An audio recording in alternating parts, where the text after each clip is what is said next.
Bien, bonjour les secondes 7. Donc, aujourd'hui, on va commencer par corriger la fiche mémo sur la comédie classique et la tragédie classique. Donc, ces fiches mémo, vous les avez en votre possession. Vous auriez dû théoriquement les compléter pour la semaine dernière et on n'avait pas eu le temps de les faire ensemble. Donc, je prends d'abord la fiche de mémorisation, la comédie classique.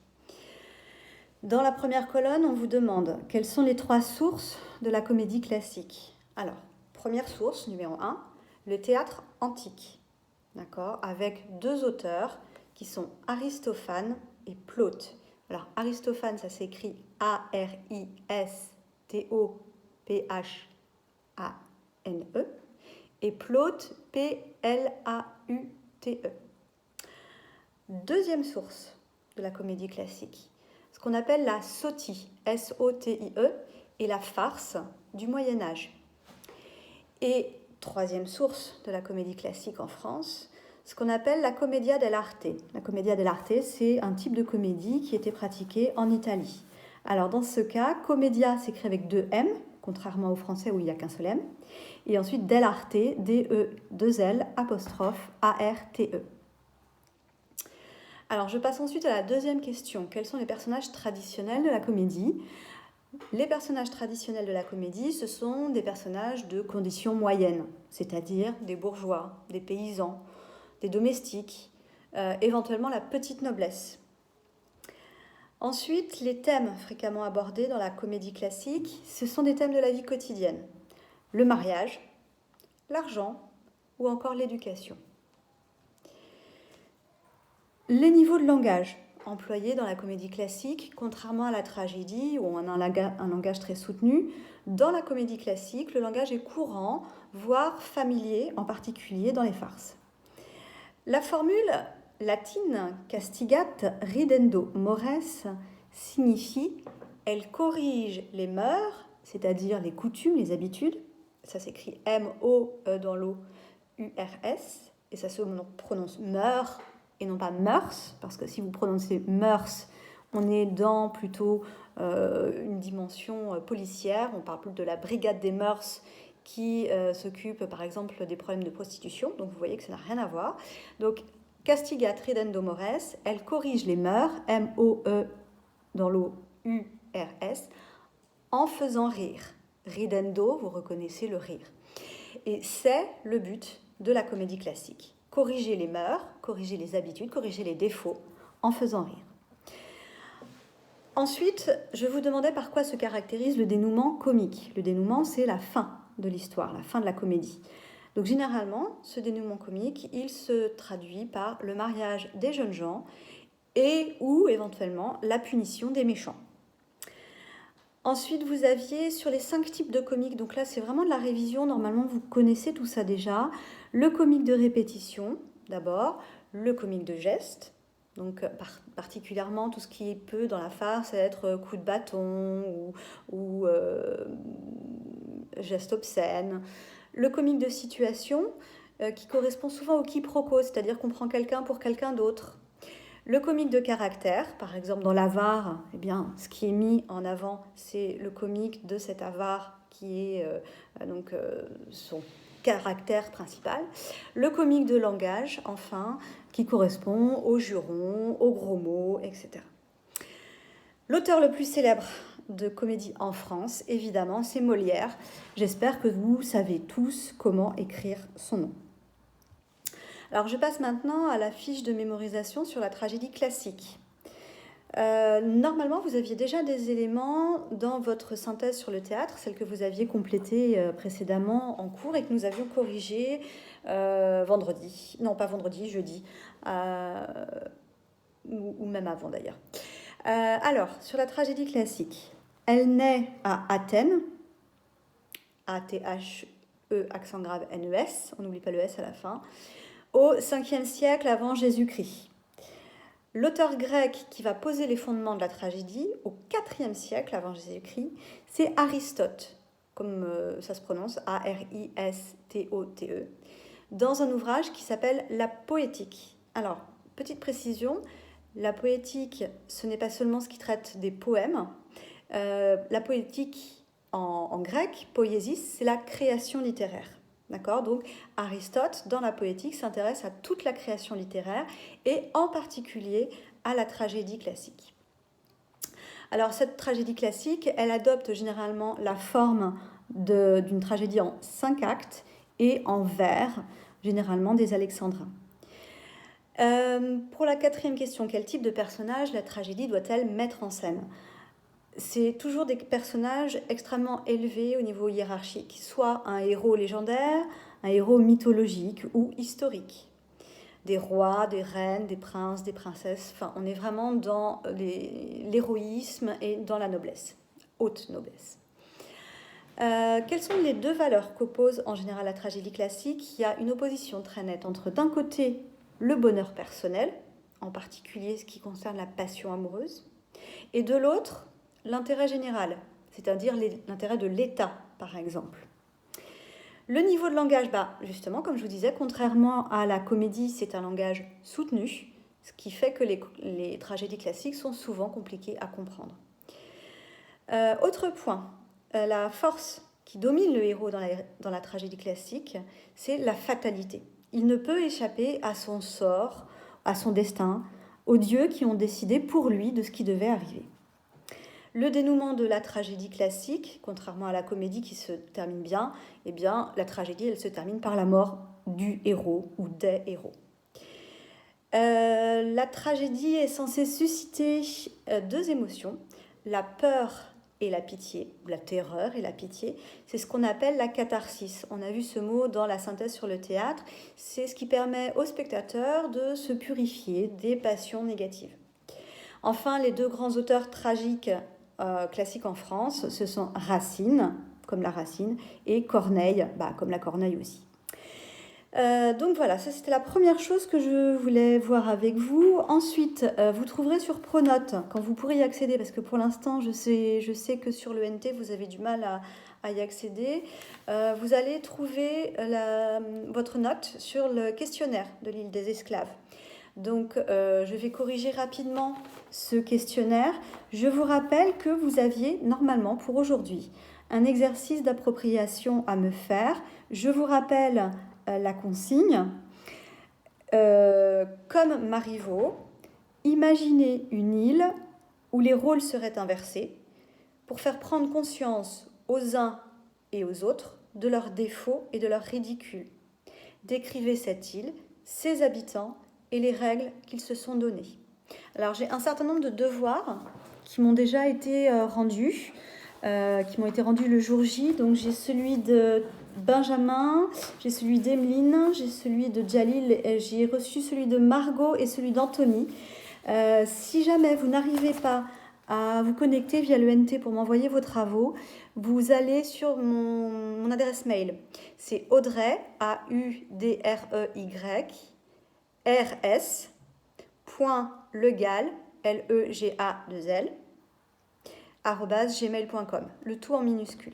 Voilà, comme ça, ce sera peut-être plus facile pour que vous me communiquiez le travail que vous avez à faire, parce que je sais que l'ENT ne fonctionne pas, en particulier pour les parents et pour les élèves. J'espère qu'on trouvera une solution. Donc, rapidement, le corrigé de ce questionnaire de l'île des esclaves. Alors, l'auteur de la pièce, c'est Marivaux, M-A-R-I-V-A-U-X. Et cette pièce a été écrite au XVIIIe siècle. Je vous rappelle qu'en chiffres romains, 18e, c'est X, V et 3 bâtons. D'accord ? Parce que j'en ai qui m'ont marqué tout et n'importe quoi. Alors, ensuite, vous deviez mettre en rapport le couple, le duo, on va dire plutôt, de maître et d'esclave masculin et le duo de maîtresse et d'esclave féminine. Donc, en l'occurrence, vous aviez comme maître Iphicrate, qui est le maître d'Arlequin, et Euphrosine, qui est la maîtresse de Cléantis. 4e question, le nom du 5e personnage, qui est le chef de l'île, c'est Trivelin, T-R-I-V-E-L-I-N. Ensuite, à la 5e question, Arlequin, dès le début de la pièce, il est présenté avec une gourde qui contient de l'alcool, de l'eau de vie en l'occurrence. Ce détail nous révèle que c'est un ivrogne, hein, un alcoolique, un bon vivant aussi, quelqu'un qui prend les choses à la légère. Et puis, effectivement, l'alcool, vous savez, ça a un effet désinhibiteur. Donc, on est moins inquiet, on est plus gai. Iphicrate, il est origine d'Athènes. Alors, je vous rappelle, parce que je l'ai corrigé sans arrêt sur vos copies, qu'à Athènes, il y a un S à la fin. Dans la scène 1, Arlequin dit « Les marques de votre amitié tombent toujours sur mes épaules ». En fait, c'est une métaphore, puisqu'en fait, précédemment, Arlequin disait que son maître le battait sans arrêt à coups de bâton, et les marques de son amitié, c'est les marques de coups de bâton que Iphicrate donne sur les épaules d'Arlequin. L'accessoire qu'on enlève à Iphicrate pour le donner à Arlequin, c'est son épée. Et l'épée, c'est un symbole de la noblesse. Seuls les nobles, à cette époque-là, avaient le droit de porter une épée. L'objectif majeur sur l'île des esclaves, c'est pas de faire plaisir aux esclaves, c'est de corriger l'orgueil des maîtres. Faites attention, le mot orgueil était marqué dans votre questionnaire et vous ne l'avez pas recopié correctement. Hein, c'est G-U-E-I-L. Ensuite, dans la question 10, je vais vous demander si la violence exercée par la maîtresse à l'égard de son esclave, femme, est de même nature que celle exercée par le maître sur son esclave. On a vu que Iphicrate battait Arlequin. On a donc une violence physique.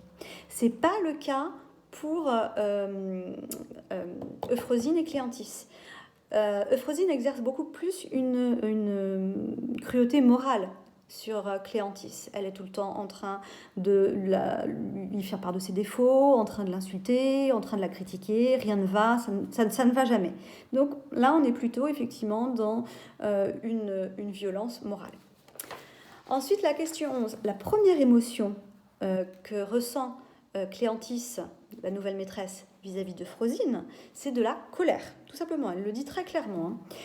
Alors, les caractéristiques du portrait que Cléantys fait d'Euphrosine. Elle est trop coquette, elle est impatiente, orgueilleuse, vaine, c'est-à-dire qu'elle s'intéresse à des petits détails, elle est superficielle, quoi. De quelle conception de l'amour Arlequin et Cléantys se moquent-ils dans leur petite comédie amoureuse ? En fait, ils se moquent du jeu amoureux que pratiquent les nobles.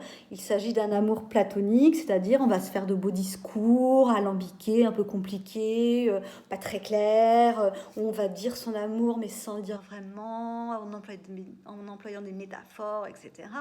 Et donc, c'est très drôle parce que Arlequin et Cléantys s'essayent à cette pratique de l'amour, pratique platonique de l'amour, mais ils n'y arrivent pas du tout parce qu'ils copient les singeries finalement de leur maître.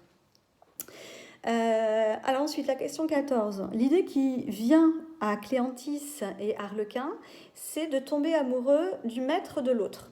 C'est-à-dire que Cléantys incitera Euphrosine à tomber amoureuse d'Arlequin, tandis qu'Arlequin incitera Iphicrate à tomber amoureux de Cléantys. Ce qui veut dire finalement que, en fait, ils pensent que ça va leur plaire, que ça va les arranger dans la mesure où, vu qu'ils sont sur l'île des esclaves, ils ne pourraient pas trouver un meilleur parti sur cette île, puisqu'ils se marieraient avec finalement les nouveaux maîtres. Alors ensuite, le duo maître-esclave, qui est le premier à se réconcilier, c'est le duo masculin, c'est-à-dire Iphicrate et Arlequin, et c'est symbolisé par l'échange de leurs vêtements. Ils reprennent chacun leur place dans la société par cet échange de vêtements. Le personnage qui se fait le porte-parole de l'auteur pour dénoncer les privilèges immérités de la noblesse. C'est Cléantys. Alors là, je fais une petite pause juste pour récupérer le livre et vous lire ce qu'elle écrit, ce qu'elle dit de cette société. Ne bougez pas.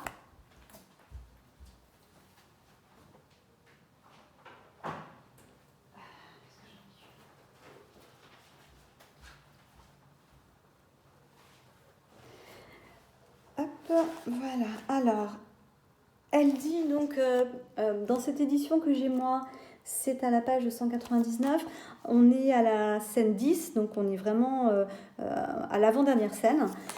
Et voici ce que dit Cléantys au sujet de la noblesse. Ah vraiment, nous y voilà avec vos beaux exemples.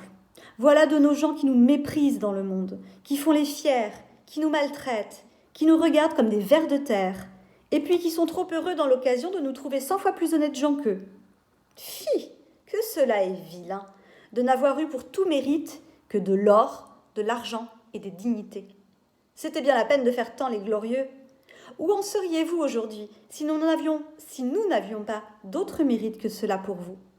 Voyons, ne seriez-vous pas bien attrapés? Il s'agit de vous pardonner. Et pour avoir cette bonté-là, que faut-il être, s'il vous plaît?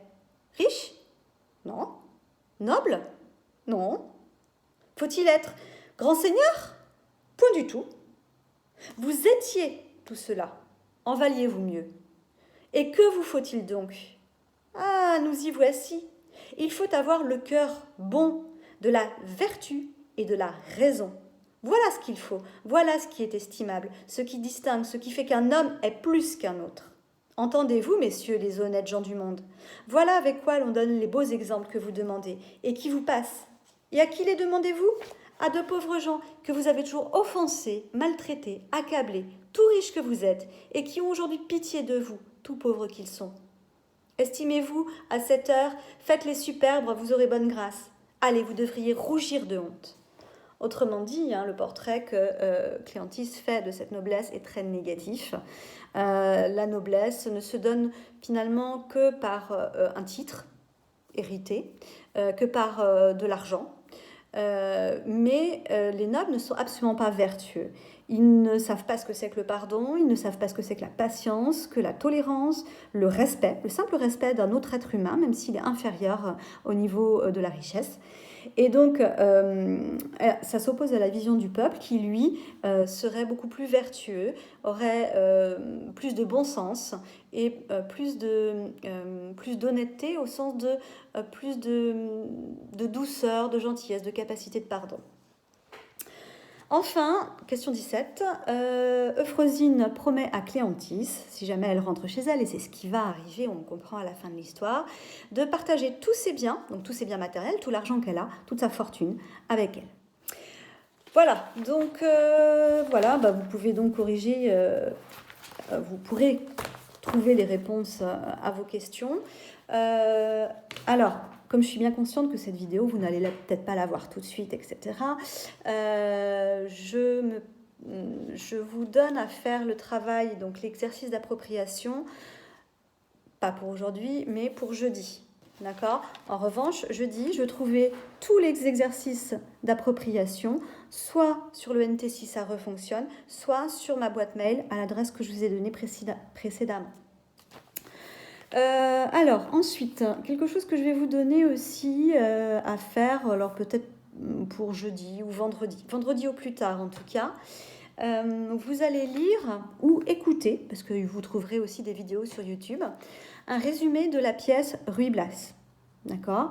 Et je vais vous demander de faire une synthèse de ce que vous avez compris. Qui sont les personnages, quels sont leurs rapports, quelle est l'histoire, comment ça se termine. Donc vraiment faire une petite synthèse de ce que vous avez compris de ce résumé. Ensuite, on va être amené à travailler sur la préface. Et là, je vous enverrai un document papier, que vous pourrez imprimer et compléter, ou que vous pourrez compléter directement sur votre PC et me renvoyer. Ça, ce sera pour le début de la semaine prochaine. Je vous en reparlerai. Donc n'oubliez pas, s'il vous plaît, pour jeudi, de faire votre exercice d'appropriation et de me l'envoyer. Et puis, n'oubliez pas votre livre Ruy Blas, parce que la prochaine vidéo sur laquelle nous travaillerons, il faudra l'avoir donc en main. Voilà, j'espère que tout va bien pour vous, pour vos proches. On se retrouve, peut-être je publierai une prochaine vidéo demain ou mercredi. Enfin, suivez-moi sur la chaîne, vous verrez bien. Voilà, j'espère que ce canal, cette modalité pour faire court pourra vous convenir et je vous souhaite bon courage. Au revoir.